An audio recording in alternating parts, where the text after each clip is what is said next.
Well, hello, my friends. I am excited to be here with Brandon Shute. He's doing something coming up here shortly that I want to share with you about. So, Brandon, thank you so much for joining me today. Thanks for having me. Well, I just kind of learned about you not too long ago, a couple days ago actually, and you are doing something that you're calling running across Nebraska for charity, and I believe four charities are involved. We'll talk about those charities, but how did you let's just talk. Tell me a little bit about you. So currently I'm a freshman at UNO. I study kinesiology. I've kind of been running my entire life, it feels like, about 5, 6 years now. That's kind of it. That's all I have right now. Yeah, yeah. So so running across Nebraska, is this so you've never done this before? No. And what was the inspiration to do this? Because that's kind of, I mean, Nebraska is it's a long state. So Yeah. what was the inspiration for this? So kind of December of 2021, it was kind of just this random thought that I was just like, well, that could be something I could do maybe like 4 years from now, maybe when I'm graduating college. And then kind of as 2022 progressed, it was more or less a thought just why not do it next year? Hmm. So I kind of did a lot of research and I was like, I could do it. I'm in really good shape to do so. I have all the tools I need to do it, so why not just go for it over the summer? So I spent about the next year kind of just working on this, getting research done, figuring out who was going to help me out with it. And the training's been great. The people I'm working with are great, and everything should be ready. So I start May 31st. May 31st. And I think part of that kind of planning of it. Well, first of all, how many miles is it from starting in Omaha to where's your endpoint? So we're actually doing it reverse. So we're starting in Big Springs, Okay, which yep. is like Big Springs, Master, right on the Colorado border. It's 364 miles from Big Springs to Bellevue, Okay, to Bellevue. which yeah. And I'm sure so part of that planning really had to have been like what path are you running? Yeah. The roads and then the potential stops, the cities you'll be stopping in or the towns you'll be stopping in, correct? Yeah. Luckily it's a random fact, but so essentially all of like the small towns above the interstate, it's almost like a 40-mile gap in between all of them, which is Really? exactly Okay. what I'm running. Yeah, so 40 miles a day. So it's a really weird thing that most of the towns are split that perfectly in between each other. Okay. Well, interesting. So, like you said, you're starting on May 31st. It looks like your end date would be you're arriving in Bellevue on June 10th. Yeah, that's the goal. Okay. Um, so let's talk about the organizations that you're running for, because that's really important. Yeah. So I'm running for Make-A-Wish, Nebraska, the Stevens Center, Children's Hospital, and Community Alliance. And can I ask, I mean, are you related? Do you have why these four organizations? I guess that's the question. Why these four organizations? So when it came to Children's Hospital, when I was younger, I had a lot of health issues growing up. So I was in and out of Children's Hospital for about the first 3 years of my life. And then when I was in high school, I had terrible knee problems. So I had to get surgery twice at Children's. Okay. So Children's was kind of a staple in my life to begin with. When it came to Make-A-Wish, that's kind of, it's kind of, I feel like, oh my gosh, I'm stuttering. I'm so sorry. But when it came to Make-A-Wish, Nebraska, I kind of have connections with them to begin with. So I was just like, yeah, let's work together. It's a good idea. And especially with everything that Make-A-Wish Nebraska does, like it's really good for the community. And when it came to Community Alliance and the Stevens Center, that was kind of something I just did research on because I knew I Yeah. wanted to help four charities and I was already at two. So I tried to do something that's more based on mental health, homelessness, and addiction, try and get those three corners to get those Yeah. three aspects done. So it was kind of a good idea to try and spread things out, try and reach as much to the community as I could. Yeah. So that's kind of what Yeah. the goal was. Yeah. The impact. I mean, the impact you really Those four charities, I'm familiar with all of them. I will give a shout out to Make-A-Wish because it's because of them that we're sitting here today. When I had a Really? conversation with them the other day, is that they connected me with you. Yeah. So, yeah, those are really four yeah, amazing organizations. So so you said so a year or so ago, or maybe at the beginning of 2022. So how have you been kind of preparing for this? Like just from the running standpoint. So initially, I'd kind of just run like maybe 10 miles a day. That was like a year ago. Um, and then now I kind of increased my mileage. So essentially, I do about 15 to 20 miles a day, which is Yeah, about half of what I'm doing. So I'll usually do when I'm not like in class, I'll kind of just be running around in between my classes, after my classes, whenever I'm not busy, kind of just doing some really slow mileage. And then after I'm done with the day, around like 7 o'clock to 8 o'clock, I'll actually like go for a quote unquote run. And I'll usually do like 13 to 15. and how can people yeah, how can people support you? Because are you so you're raising money for these charities? Yeah. So I made a GoFundMe Okay, and I'll make sure to include that link. But unfortunately, GoFundMe is it's a little bit weird. You can only, when it comes to the nonprofit part, you can only raise money for one nonprofit. So I had to put it under the category of raising money for someone else, which kind of sucks. But I'm right. willing to I'm willing to make it a little bit more difficult if it means I can help all of the nonprofits. So I'll just Absolutely. have And to I do it know, manually. yeah, and I know we so that GoFundMe link should be across the bottom of um the screen as we're talking, because we've got people that are going to be producing this. So people can go to the GoFundMe page. And do you have a dollar amount that you're thinking? I mean, do you have like what is your dream dollar amount? Do you have one? Yeah, the goal is $50,000. Okay. I feel like that's a pretty reasonable line to Mhm. set. Yeah. Yeah. And again, it really helps these four just important organizations, these nonprofits, that, you know, they can do a lot as you break that up into four, Yeah. between the four organizations. So, and well, anything else you want to add? This was great. I want to encourage everybody to go to the GoFundMe link and yeah, and support your efforts in raising money for these charities. But um, any final words? Any final words from you? I will have one final word, but any final words Uh, from you?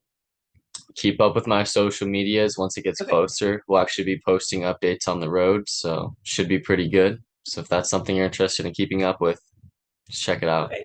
Okay, great. I know we're showing your social media how we can connect with you and follow you on this journey. I would then love to have another conversation with you once you are done and to just, you know, find out how it went. Uh, I just want to say bravo. What a great, I love, you know, coming up with a new idea, something that does support nonprofits. Also moving your body. So, and putting that getting that health and wellness piece in there, Brandon. So congratulations and have fun. Thank you so much. I will. Have fun. It'll be interesting to see what kind of weather you potentially might encounter along the way as well. Oh So yeah. Hopefully no tornadoes yeah, because I don't want to be swept up. nope, no, not at all. Oh, I do have one last question before I let you go. Do you have like so do you have a team that's like following you in a car with this, or what? Yeah. So we have an RV. That's kind of what we got through the sponsorship. Okay, So thank you, Doug Hutchison from Hutchison Engineering. He's my dad's boss. He's an incredible person. So pretty much loading up the RV with a bunch of my friends who also run. It's about to be around 8 of us.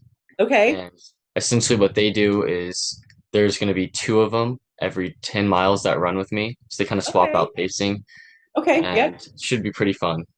So it's okay, yeah. essentially just running with my friends as well. Okay. Well, again, we'll for sure follow you on social media and then have fun and we'll yeah, I'd love to have a conversation when you get back. So good luck, Brandon, and Thank thank you so much. yeah, thank you. And folks, don't go away. We'll be right back.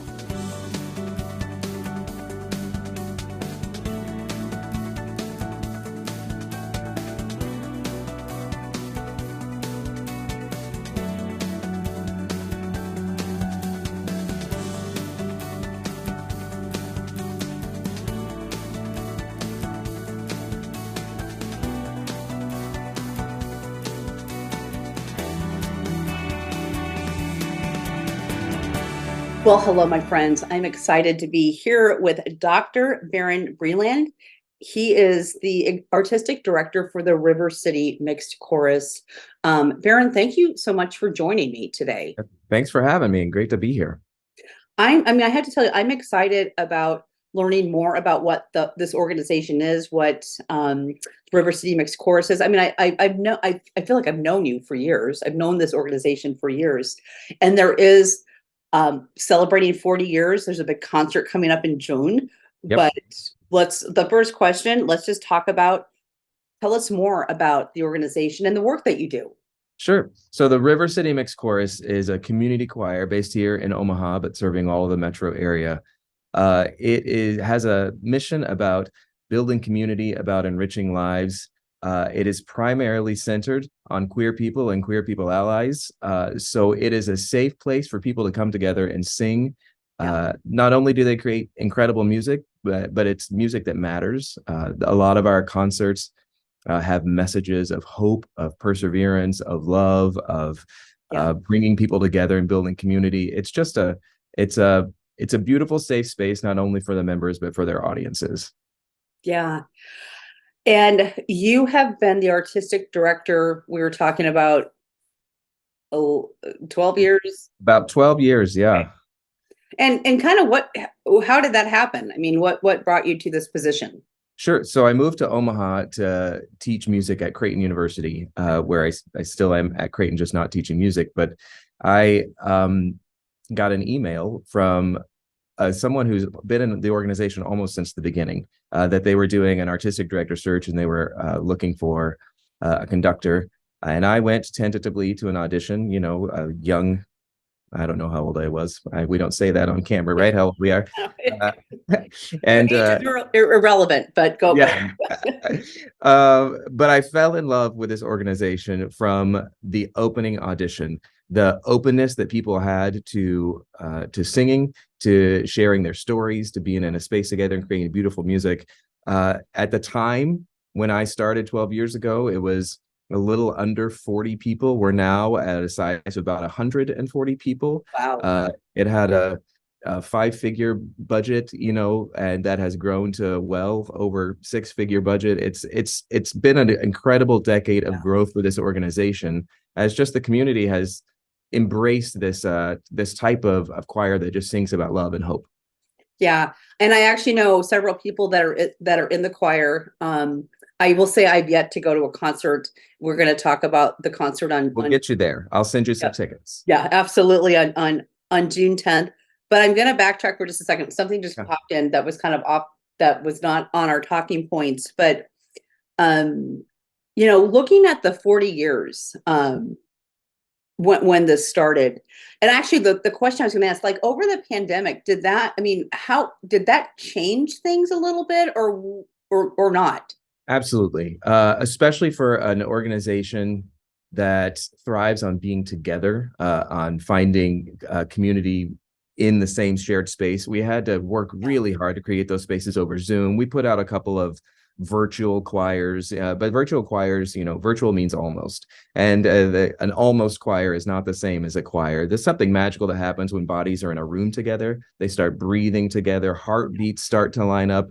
Wow. So it was challenging. We had to find unique and creative ways to sort of still stay together as a team, but it was certainly a major challenge for all performing arts organizations, especially choirs who rely on breathing and mouths and aerosols. It was a tough time, but we've certainly weathered it. We've come out stronger and bigger than ever. The financial support we received from patrons and audience members and people who wanted to make sure that the music kept going has just been incredible. We're super grateful.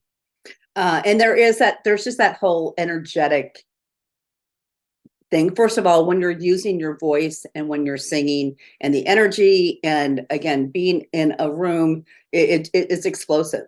Yes. And as much as, thank God we had these other technology pieces in place, but there's nothing like being in person. So absolutely, I'm gonna segue into the Saturday, June 10th. Our own kind of music, a 70s celebration. I love 70s music. Is that talk more about that? Yeah, we're really excited about it. So, like you mentioned earlier, next year is coming up for our 40th anniversary season, and we have some serious stuff planned for that. And so Okay.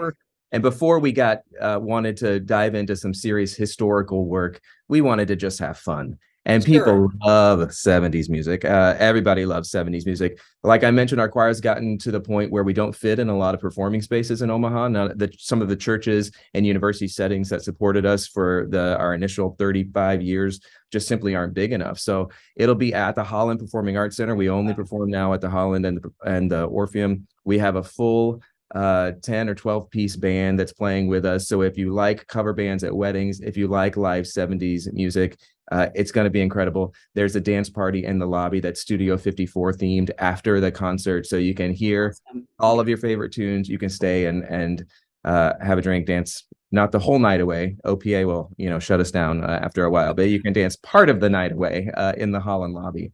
Sure. And I'm on your website too, rcmc.org. So I'm looking over this way to your website. Yep. There's a lot of information about concert support, how you join, shop, book you guys to perform at a charity event or any event Absolutely. for that matter, how to donate. But again, I encourage, rcmc.org, our own kind of music. I love I get the whole vibe of the 70s, which was, I think, just a fantastic time for music in general. Can you give us maybe a sneak peek at some of the songs you may be singing? Oh yeah. So we've got a little September from Earth, Wind and Fire. We've got some Styx, Come Sail Away, Roberta Flack's Killing Me Softly, Landslide, Desperado. There's one or two dance tunes that you might hear at every wedding that you're gonna wanna stay around for. We've got some Chicago. We've got Stevie Wonder, You Are the Sunshine of My Life. We've got Elton John, Your Song. It was an incredible era for music, and for a choir like this that really finds its groove, little pun intended, with America's popular song, it's just a great fit for us. Yeah. So I have a question too, because we've got a few more minutes. So if somebody wants to be involved in the choir, Sure. Do you have tryouts? I mean, what is the process of being a part of this? So there is an audition. It is a audition is we should come up with a softer word for it, because audition automatically might get people's anxiety raised a little bit. But it is the most casual, relaxed audition. You come in, you sing for me, the assistant artistic director, and the pianist is the only other person in the room. And we just talk about how you love music, why you love music, what brought you to River City.